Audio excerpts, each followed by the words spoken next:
Welcome to this Monday edition of Culotta and the Prince, the vlog. It's Monday, which means you get the black tomorrow, back with the white long sleeve 104.5, 104.9 ESPN Baton Rouge. The Prince is rocking his green for the Ducks tonight. It is national championship Monday, Ohio State, Oregon.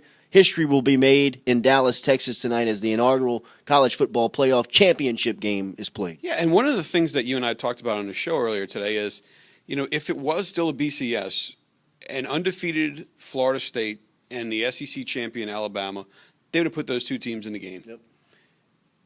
With the playoffs, we're not. That's not the matchup that we have. So for those that wanted change because they wanted the playoff and they wanted an opportunity to see the best teams fight it out on the field, you got that. And I'm looking forward to a good game tonight. I think that Ohio State's got a lot of momentum. They're getting a little bit more confidence as the season has progressed.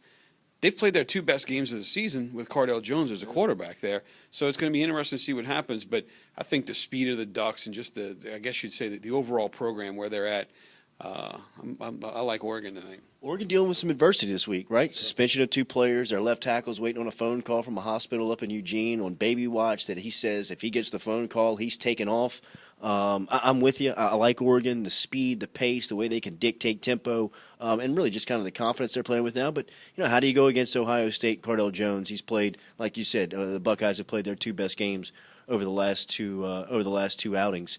LSU basketball, you were there on Saturday night, 87-84 double overtime thriller for Johnny Jones and his crew. That was a must-win early on in the conference schedule for those guys. Yeah, couldn't go 0-2 in conference. No. 0-2 is not the way that this team wanted to start when they're talking about aspirations of the NCAA tournament. Another game that goes to overtime, another game where there were plenty of opportunities for them to win in regulation. I think we saw a little bit of fight with this team, which is apropos since Roy Jones Jr. talked to the team before the game. We saw some fight out of this crew, and it's certainly nice to get that victory and have a little bit of confidence as you prepare for Ole Miss in the next conference game. You and I both agree Tim Quarterman at this point, the MVP through the season, through the 13-2 record that they stand out right now, going to the Tad Pad on Wednesday night, going to Oxford.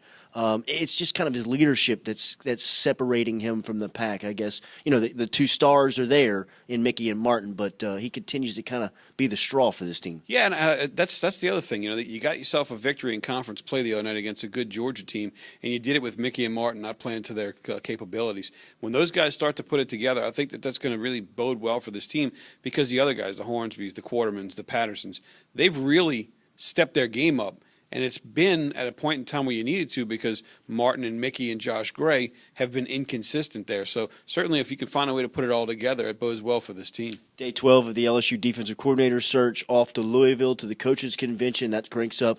You hear anything? What are we feeling on that? Well, Les Miles has been off campus and interviewing some people, not necessarily hearing that he's going to be simply in Louisville. Heard about an opportunity to talk with somebody in Chicago. So Les Miles is going to go out and interview these guys.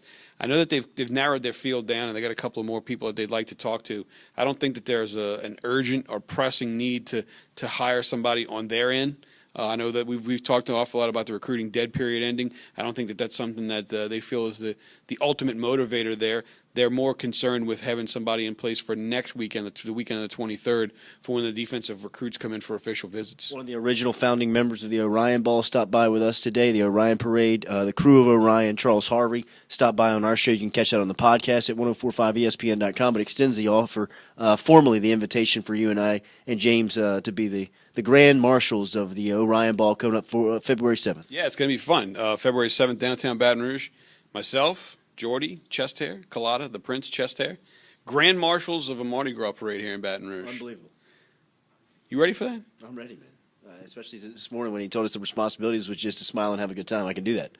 I'm pretty good at that. I think we're overly qualified for that. We can do it. Tomorrow morning, Ed Ogeron, right? Tomorrow morning, Ed Ogeron. And by the way, I want to find a way that Cade can take one of these screen grabs of you and I where we don't look like we're like staring up at the ceiling or anything else like that. So Yeah, maybe go with something like this. Work on your production quality there, Production CV. quality there, CV. All right, for the Prince, Derek Podamski, I'm Jordy Culotta. Kay's on the other side of the camera there. We're back with you tomorrow morning, 7 a.m. Remember, we're on social media all over the place. Search us on Facebook, 1045, 1049 ESPN Baton Rouge. Find us on Twitter at 1045 ESPN. We invite everybody into the conversation throughout all of our daily shows. Driven by the Sterling Automotive Group, the huddle is wide open. Search WNXX inside your Apple and Android stores. We'll talk to you tomorrow morning. Culotta and the Prince, 1045, 1049 ESPN Baton Rouge.